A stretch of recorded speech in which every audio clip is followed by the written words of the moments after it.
Hey everyone, Joe Waxman here. And in this video, I want to look at the chart of David Lynch, director, producer, movie maker. And this one's by request. Guys, don't forget to hit the like button, please, if you can, and subscribe if you haven't already. And just a quick note, my class will be on Sunday, 7 p.m. Eastern time. And just hit me up with an email if you want to join. Cost is $15. And again, $10 if you need it to be. And if you can't afford that, of course, just let me know and we'll arrange something. Just come if you want to be there. Come. Email me, don't forget. All right.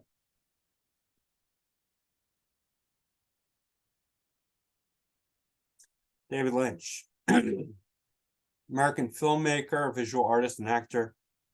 Recipient of Academy Honorary Award in 2019. He's received 3 Academy Award nominations for Best Director and the Caesar Award for Best Foreign Film twice, as well as the Palme d'Or at the Cannes Film Festival and Golden Lion Award for Lifetime Achievement at the Venice Film Festival. In 2007, a panel of critics convened by The Guardian announced that after all the discussion, no one could fault the conclusion that David Lynch is the most important filmmaker of the current era. While AllMovie called him the Renaissance man of modern American filmmaking. His work led to him being labeled the first populist surrealist by film critic Pauline Kael. All right, he studied painting before making short films in the 60s. His feature-length film, The Surrealist Eraserhead, became a success on the midnight movie circuit, and he followed that by directing The Elephant Man, Dune, Blue Velvet. He created a television series with Mark Frost, the murder mystery Twin Peaks, which initially ran for 2 seasons. He also made the film prequel Twin Peaks Fire Walk with Me and the road film Wild at Heart in the same period. Turning further towards surrealist filmmaking, 3 of his subsequent films operated on dream logic, nonlinear narrative structures: Lost Highway, Mulholland Drive, and Inland Empire. Lynch and Frost reunited in 2017 for the 3rd season of Twin Peaks, which aired on Showtime. Lynch co-wrote and directed every episode and reprised his on-screen role as Gordon Cole. Let's see, he worked as a musician, accompanying studio albums Blue Bob, The Crazy Clown Time, and Big Dream, as well as music and sound design for a variety of his films. Painting, photography, wrote a book called Images, Catching the Big Fish, Room to Dream, and numerous other literary works. He directed several music videos and advertisements. He practices transcendental meditation, TM. And incidentally, I did live in the town of Fairfield, Iowa, where TM is. That's the Maharishi College and town where TM is practiced. That's the community, TM community. So I lived there for a little while. He founded the David Lynch Foundation, which seeks to fund the teaching of TM in schools, and since what has widened its scope to other at-risk populations, including homeless, veterans, and refugees. All right. Born in Missoula, Montana. His father was a scientist, and his mother was an English tutor. His childhood was very normal, or fantastic as he calls it, just quite, normal. He was popular, although not a great student, and he liked art. And he enrolled in art school but dropped out because it was uninspiring. Then he went to Europe to study with painter Oskar Kokoschka, who was not there. He returned to United States and to Philadelphia, where I live. And enrolled in Pennsylvania Academy of Fine Arts, and he liked it there. Yeah, and all right, so, and then he moved into Fairmount neighborhood, very cheap, He bought a house for $3,500. Can you imagine that? But it was high crime and poverty. He said, we lived cheap, but the city was full of fear. A kid was shot to death down the street. We were robbed twice, had windows shot out, and a car stolen. Oh, good old Philly. The house was first broken into only 3 days after we moved in. The feeling was so close to extreme danger, and the fear was so intense. There was violence and hate and filth. The biggest influence in my whole life was that city. Ah, gotta love Philly. What an inspiring city. The biggest influence in my whole life was that city. Hold on, I just gotta check, make sure I'm doing this right.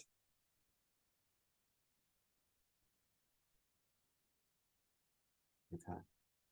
I wasn't seeing I don't think you can see this, but I wasn't seeing, well, maybe you can. I wasn't seeing my video anyway. He took a job printing engravings. He made a short film. Let's see. And what? He produced a 4-minute short, The Alphabet. He moved to LA, where he began studying filmmaking at the AFI Conservatory. And let's see, trying to speed through this. He made Eraserhead. They gave him money to make Eraserhead. And it received mixed reviews. Some people hated it, but others saw its genius, and it became like a cult underground hit on the midnight movie underground circuit. And some people saw that and loved it and wanted to work with him. Stuart Cornfield, an executive producer for Mel Brooks, saw it and later said, I was just 100% blown away. I thought it was the greatest thing I'd ever seen. It was such a cleansing experience. He agreed to help Lynch with his next film, Ronnie Rocket, which didn't go through, but Elephant Man did. And that won him major acclaim and success.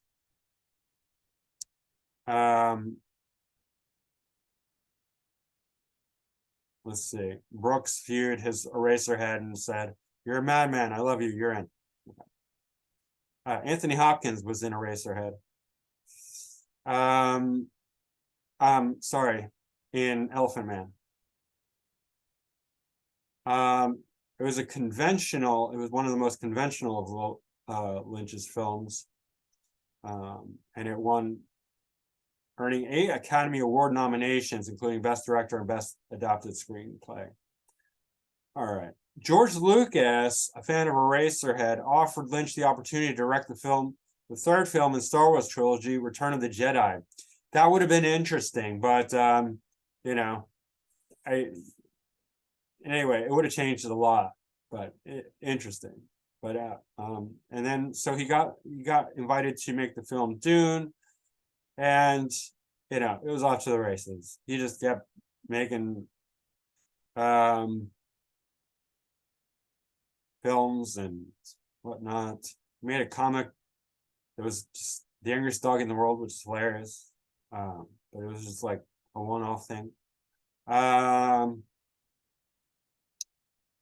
Let's see, more stuff. Twin Peaks, that was his big thing. Wild at Heart. I'm sure a lot of you know Twin Peaks. I saw some of it. That was big when I was a teenager, obviously, the 90s. Very dark, mysterious, moody, broody. And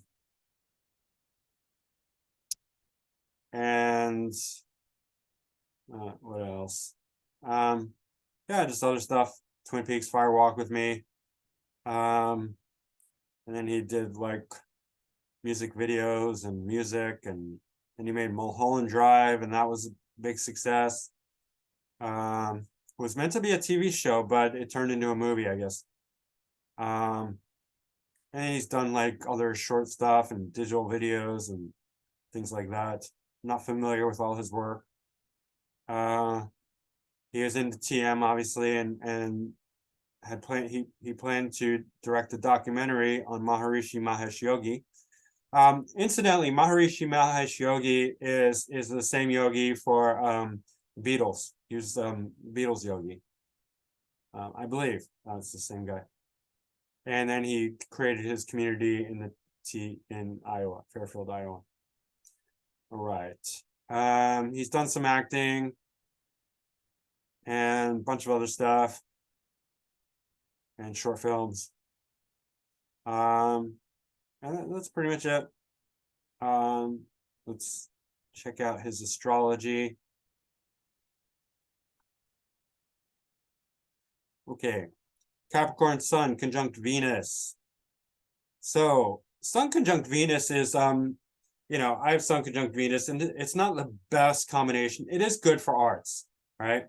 It makes the person more aesthetically oriented, an eye for beauty, and depending on which houses Venus is ruling the 12th and 7th, so relationships, but it's Capricorn, and Capricorn's a bit stiff and cold, and this is good for creating in a more practical way. So I think like directing films, probably not writing films. I think he wrote Eraserhead, but after that he did a lot of directed or produced other films other people wrote. Obviously he's got the Virgo moon, so it's very earthy and practical, and he's got other creative things, but the earth signs, I mean, besides Taurus, which definitely has an eye for beauty and aesthetics, Virgo and Capricorn are much more like behind the scenes kind of signs for, at least in relation to creativity. They're more like for editorial stuff, directing, producing, not so much on the creative side of things. So he's a mix of creative and productive or editorial kind of thing. Sun is ruling, it's not ruling a cusp, but it's ruling 10th whole sign house in the 3rd house. So writing and communicating would be ideal, in a very practical way. Capricorn is a natural leader, boss, authority figure, right? And Venus tends to make a very nice personality, but also, in part, I think this is helping. I want to relate it to TM, but I think it's probably more other stuff, but we'll get to that. But there is a spirit. What I'm getting at is that when Venus is combust the sun, it tends to burn out the material qualities of Venus, relegating it to more potentially. Obviously, not everyone who has Sun conjunct Venus is going to turn towards meditation or spirituality, but it can lead to that because there's a Venus does suffer conjunct the sun. It can create overindulgence and laziness, but Capricorn is definitely not a sign that's known for laziness. So that's interesting kind of push-pull combination between sort of creative indulgence, aesthetics, and like the hard-working nature of Capricorn, which wants to get down to business and get to work, right? Venus slows it down, makes it more creative. So it's a interesting combination. I think Betty White had the Sun conjunct Venus in Capricorn. So again, she was behind the scenes a lot too. She made her own TV shows as well, right? And also acted. He's done some acting, but more like writing and producing. In any case. Yeah, so 3rd house activity is strong, prominent for him. The intellect, writing, also skills of the hands. I'm not sure. Well, for painting, he was into painting. Okay. So Moon is conjunct the MC in Virgo, right? Again, so very practical, editorial, critical-minded. Virgo Moon is going to it's great for Mercury, right? Because Mercury is exalted and in domicile. So if there's any contact, the more contact, the better. But still, regardless, it's going to help out Mercury because there's always some contact, even minor. Like you have to understand, like all the planets are still relating. They're just whether they're relating strongly or minorly, majorly or minorly. In any case, Virgo Moon's very intellectual, very smart, very critical, analytical. And the moon is always going to have some relation to artistic endeavors because of it. It's the heart, right? It's the emotional satisfaction. So he's bringing his heart, his emotions right up to the MC career. So as I'm on a more practical level, editorial, cutting and pasting, criticizing, analyzing. Right, it's definitely behind Virgo is definitely behind more of a behind the scenes kind of sign. Leo's in the 12th from Virgo, so that kind of fame, ego, pride up front, spotlight. Virgo does not really need the spotlight. It's not something that it wants or craves or desires. It wants to serve. It wants to be critical, analytical. It wants to be even competitive at times. Normally we think of the 6th house for competition, but there's a certain sort of like underdog competitiveness that Virgo can embody. So yeah. In any case, Moon here definitely, it's not the best position for Moon, but there is a desire to have some public career involvement. Not some, I mean, there's for emotional needs, there needs to be that, but it's like, how do you bring the moon out in the public? It's by various means it is done. It's not like the sun conjunct the MC where it's like right up front, right? It's the moon. So there's something like, in other words, there's something hidden a little bit about their need to be in the public arena, in which he is. He's not like he's not like a big actor or anything like that. But he's famous for what he produces, his works.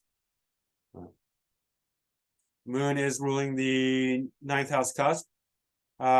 So that's also interesting, his religion and philosophy, and then his ascendant lord and Saturn also in the 9th house. So religion, philosophy are going to be important to him, as well as higher level studies, and that's what he's going to bring into his career and the public arena, studying film and all that. And desire to make films or a documentary that expresses his religious philosophical belief systems, obviously TM in this case. Scorpio ascendant, and this is actually funny because it's kind of similar to Lana Del Rey, and actually you can make that connection, right? And perhaps people already have. I got this as a request to do David Lynch on the Lana Del Rey, and maybe that person knew that they had similar charts. I don't know, but they do have a similar vibe. I mean, do you get that? That I could see David Lynch producing a film where Lana Del Rey is writing the soundtrack. It would go very well together. This sort of dark, morbid quality that is eerie and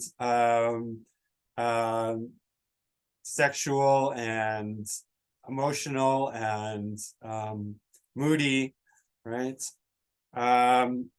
Both Scorpio ascendant with Mars in Cancer. bringing, well, hers is 8th, 9th, but and her son's in Cancer. Any case, Mars in Cancer exactly conjunct Saturn in Cancer, and both of these are, Mars is debilitated, Saturn's in detriment. So, really poor dignity. But what's really interesting is that planets in poor dignity work great in any creative field.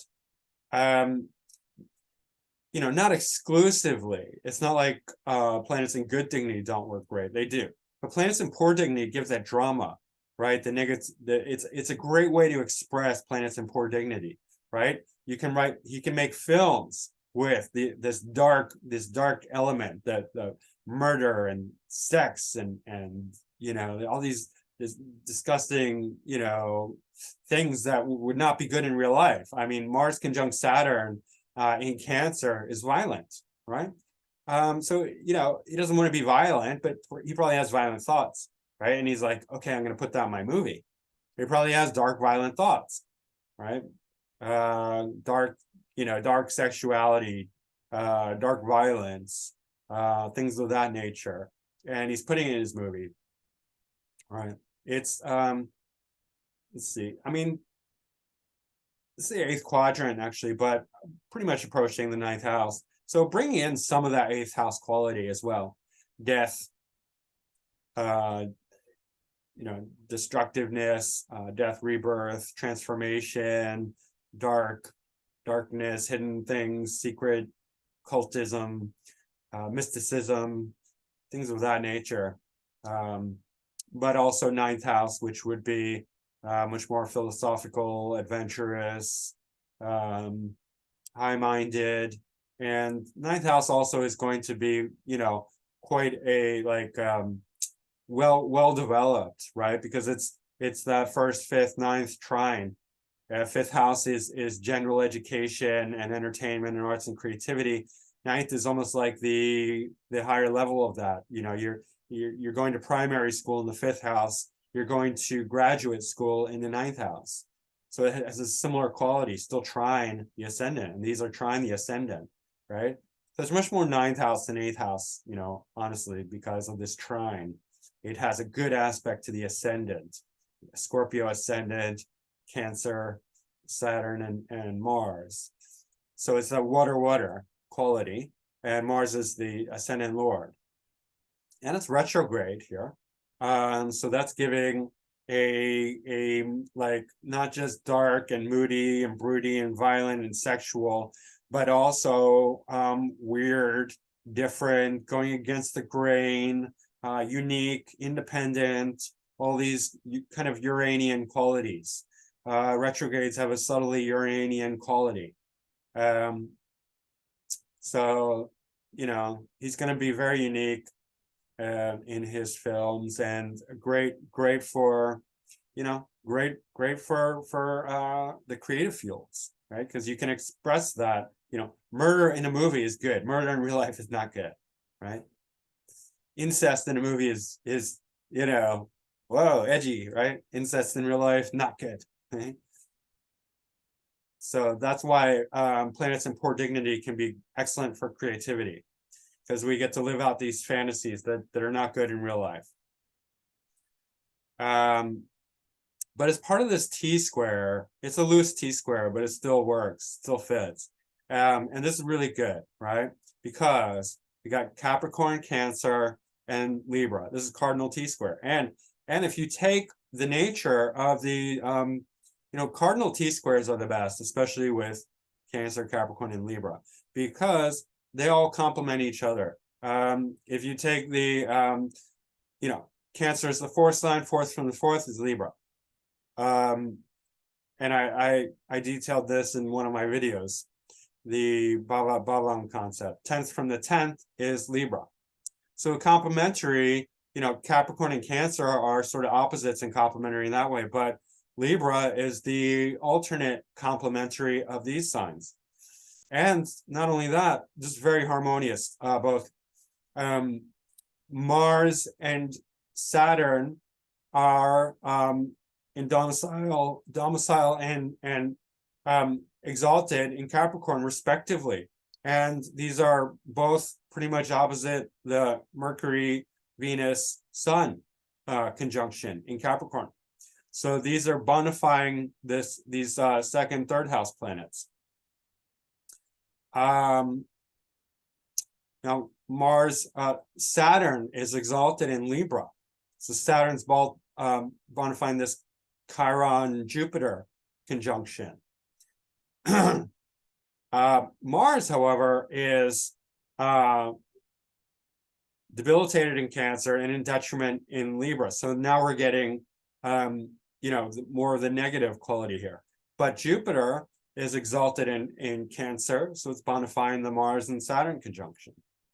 Now Jupiter is debilitated in Capricorn, so it's bringing in some of this, the opposites, the polarity, right?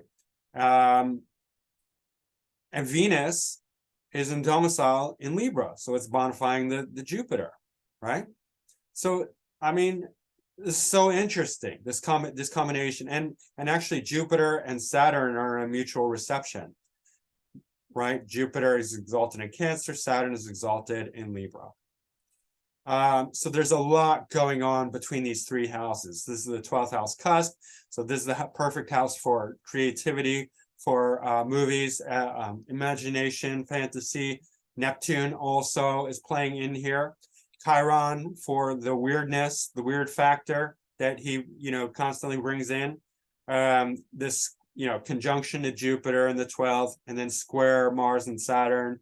That's definitely going to be a lot of weirdness going on. The square, your Mercury and Venus right in between the two, right? So yeah, this T square is actually really, really powerful because it involves so many planets. 1, 2, 3, 4, 5, 6, 7, 8, and the nodes. Well, the nodes are a little out, but 1, 2, 3, 4, 5, 6, 7, 8. 8 planets are involved in this T square that really works. It's a really, really strong T square for that tension and the polarity between good dignity and poor dignity, because we're getting some good dignity as well between the aspects, right? It's dignifying all the planets here. I already went over. I don't need to go over it again, but we're getting that yin and yang, the polarity between good dignity and poor dignity, and then you have drama, right, between the squares and oppositions with the cardinal. And these are perfect for these natures anyway. They basically represent the square, Cancer, Capricorn, and Libra represents the opposition, but it's baked into their nature, right? So it's the square is not such a problem for Capricorn and Cancer and Libra, right? Because they have that as the Libra enhances, especially to Libra. It's worse. It's not as good to Aries, because Aries doesn't have that as part of its nature. It's the conjunction, but Cancer and Capricorn do, and they harmonize with Libra very well. Libra deals with relationships and trade and business and fairness and balance. So, and Moon is right at the midpoint between Chiron and Mars, so ascendant Lord Chiron, and so the weird factor is definitely hitting a lot of points, right? The Moon, Mars, Saturn, and then the square to in between Mercury and Venus, and by conjunction the Sun as well. And Jupiter, obviously, and Neptune. Right. So that's really strong, really powerful. Let's see. Mercury is ruling the 8th house and the MC. So Mercury is in the second cusp, second house, second quadrant, but third house, third whole sign house. So between second and third. And second is still important writing, for the creativity, because it gives body, it gives voice, right? Third house alone is too dry and empty and sort of journalistic, right? But for the artistry, for the to fill it out, to fill out that expression, so the second house is going to be important. Like I said, even for somebody who's not speaking, when you're writing, you still have a voice, and you're either putting your voice in there, or you're not putting your voice in there. It can be either one, right? And so he's bringing his voice into it, and he's bringing in the eighth house element, the mystery, the mystical, the hidden qualities. For mysteries, 8th and 12th both are going to be very important. Obviously the MC, that's going to be important for this. Second and third for writing. And even though he's using other people's scripts, he's still being creative with it. He's still changing it around, deciding, making, a lot of decisions are made based on his ability to write and his ability to add his voice to the medium. All the dark things are coming from the 8th house, especially. And that's not also, Scorpio ascendant, Cancer, ascendant Lord, and Saturn, right? Saturn is ruling the 3rd, and well, it's not ruling the 4th cusp, but 3rd and 4th whole sign house, right? So a lot of 3rd, mostly 3rd house is coming from Saturn. So his writing is going to conjuncting his ascendant Lord, so it's very close to home. The ascendant Lord is a very personal sense of self as well as the body, and into the 9th house, so elevated writing, but getting dark, within this Cancer element. Planets in poor dignity also have ability to have this quality of losing energy. So a good expression for planets in poor dignity is helping others in need. So that's something that you'll see often, depending on the house and sign and the planet.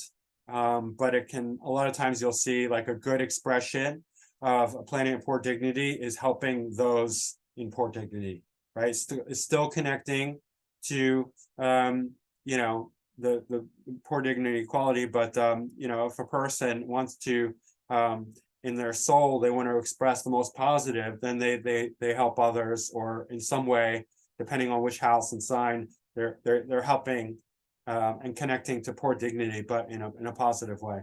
So planets in poor dignity, I've seen it, can work well, right? You have to learn how to use it well, right? So it's all a choice. And just like planets in good dignity, they can be selfish and just like gather, right? The opposite, right? It's gathering energy, gathering strength. So again, it all depends on the person and the path that they choose to take. Nobody should fret if they have planets in poor dignity. You just have to learn how to use it right properly. Let's see. Mars is pulling in the 6th house as well. So that's bringing a lot of conflict, competition, but also hard work. Mars, as far as Scorpio ascendant, is a fighter because of this combination, right? 6th house and 1st house. There could be some health issues. Saturn is going to create a lot of dryness, restriction, stiffness, especially in poor dignity, Cancer. I'm not sure. I didn't study medical astrology, but maybe chest area things, heart related. But he probably needs to be careful of his health. This is not very good for physical activity. Saturn will tend to dry it out and make brittleness. I'm not sure in Cancer. Again, maybe the heart issues. In any case, but definitely he likes to make movies with violence and fighting and friction and tension, and in, additionally because of the sixth house influence, right? Let's see what else. Uranus in the seventh, and that's quite Uranus in Gemini. Seventh, moving into the eighth house. Uranus in the seventh likes to be shocking in their relationships. Uranus in Gemini can be a practical joker. Gemini is very funny. Uranus is very funny as well. Both Uranus ruling the trine air sign of Aquarius. A lot of humor, a lot of shockingness quality. So he's bringing that, definitely. Independence, brilliant mind, brilliant thinking, Uranus and Gemini. It's also sesquisquare the sun. So yeah, the sun. So definitely a lot of like independence and rebelliousness, wanting to be weird, unique, but potentially like this could be accident prone. I haven't heard anything that especially because it's influencing the eighth house cusp. So eighth house is sudden events, right? So Uranus in the eighth with poor aspects can mean sudden events in not a good way. But it can mean suddenly winning money as well, which he has. He's gotten a lot of award like financial grants and stuff for his movies and things like that. So that helps as well.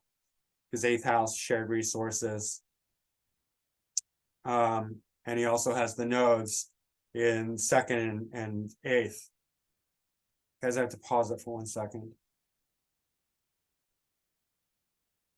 Okay, sorry about that. All right.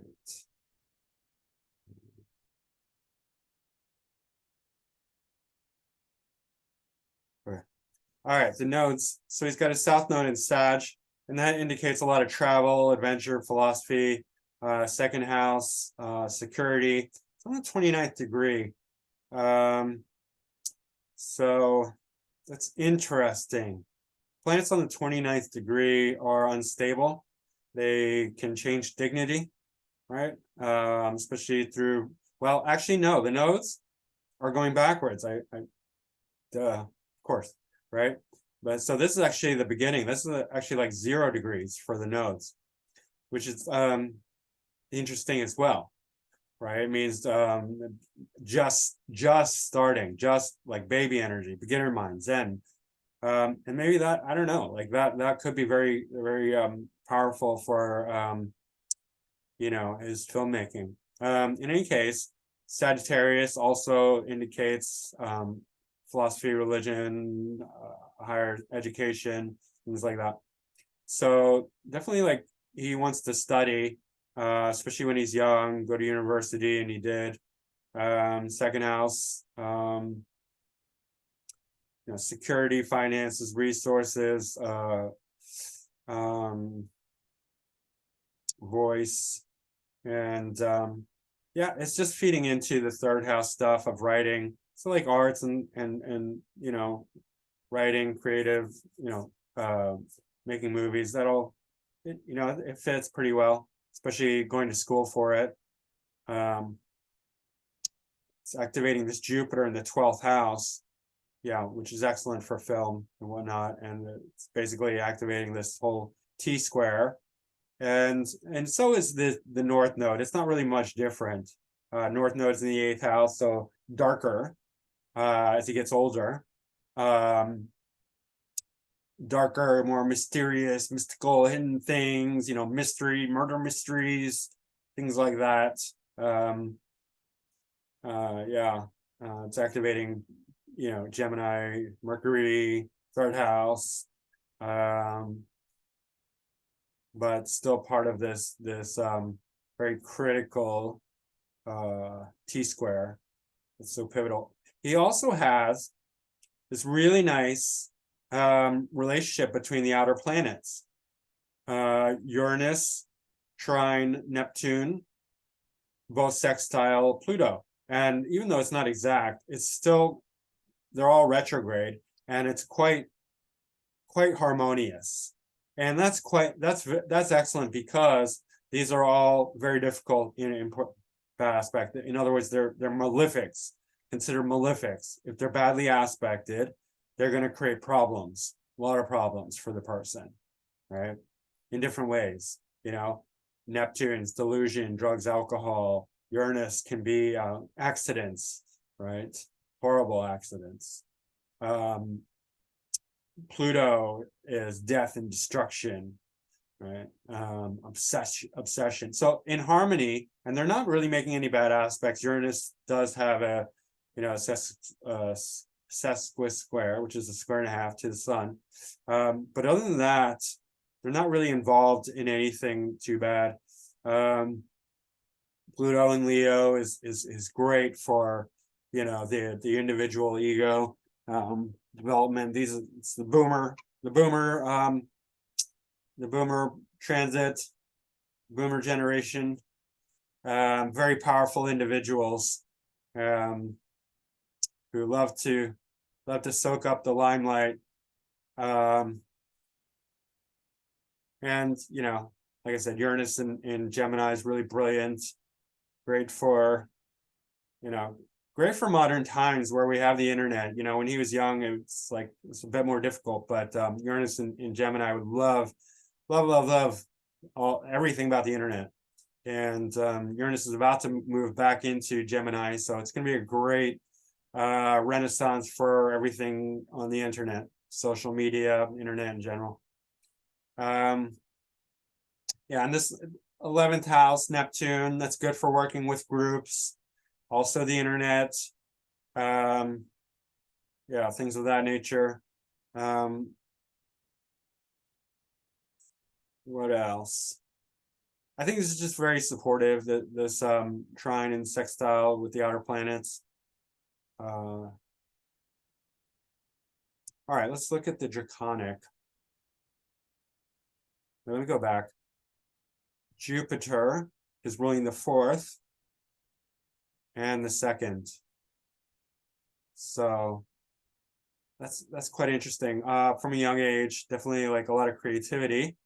And then the 2nd house and south node, right? For everything I mentioned there before already. It's a very creative. Jupiter is also slightly trine the north node. So again, that's going to be, you know, activating all the creativity. So it seems like it's just a steady career path for him. And all right, now let's look at it. Oh, you know what? One more thing. Forgot. His Mars is out of bounds. Yeah. Mars is way out of bounds. So it's important to notice. That's his ascendant lord. And so, yeah, out of bounds planets are great for creativity as well, because they really push the boundaries, they push limitations. Good for, you know, anything where, you know, it's appropriate. Obviously, it can be used in a bad way as well, you know, like, you know, criminals might have them out of bounds planets, because it's like, you know, Mars is aggression, right? And Mars in Cancer can be sexual or physical violence. You know, so this is good for the movies, right? Or TV, because it's just pushing the limits of what is, you know, what he's willing to do, or and what he's willing to film, and what he's willing to include in his movies. But in real life, that's not good, you know, because that's, you know, overly violent, overly sexual, things like that. Anyways. Moon in 0 degrees, Sun in 0 degrees Scorpio in the 12th, and Venus in Libra, right over the Jupiter in Libra. So that's really good for all the creative stuff. Dark, but also now Venus is in dignity. in Libra. It's domicile. And bona fide is Jupiter. So the creativity and the hidden things and the dark, 0 degrees Scorpio, the really dark, creepy element is coming through. Mercury in Libra, South Node in Libra. So this 11th, 12th house really being activated. Mars in Aries conjunct Saturn in Aries, and it's right basically conjunct the 6th house cusp. So that's a very fighty, violent combination, right? So he likes his violence. He definitely likes his violence, his murder, his heightened sexuality, all the edgy stuff. It's going to be really strong for him. Because it is in good dignity, Mars in Saturn, or Mars in Aries, but Saturn in Aries is not, and Mars and Saturn conjunct is really, really intense, right? Like Saturn is the sign of Mars's exaltation, so there's a certain element that's quite good, but it's just like a superheated Saturn with that superheated Mars and Saturn, conjunct like that. Also, machinery is very related to Mars and Saturn conjunct, and that's a theme that he includes in a lot of his movies.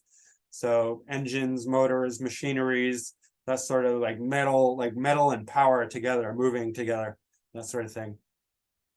But this is very fighty, very violent, very competitive. Right. Let's see what else is relevant. Moon in Gemini, so humorous and great for writing and things like that. Kind of nutty, but it's draconic, so it's not really going to come out. Jupiter in Cancer is exalted, and that's bonifying this Mars and Saturn. It's helping it out a lot. Senate in Leo, great for fame, notoriety, being on stage. So that's that's in his draconic, so it's something that's a little more deeper, a little more moony, has a moonish quality, something on the inside that doesn't show up on the outside as much. But yeah, so that's David Lynch. Really, really, really interesting. Main thing is this it's all the main thing, but this T-square, a good, I would say a very good, strong T-square, if there is ever is such a thing, he's got it.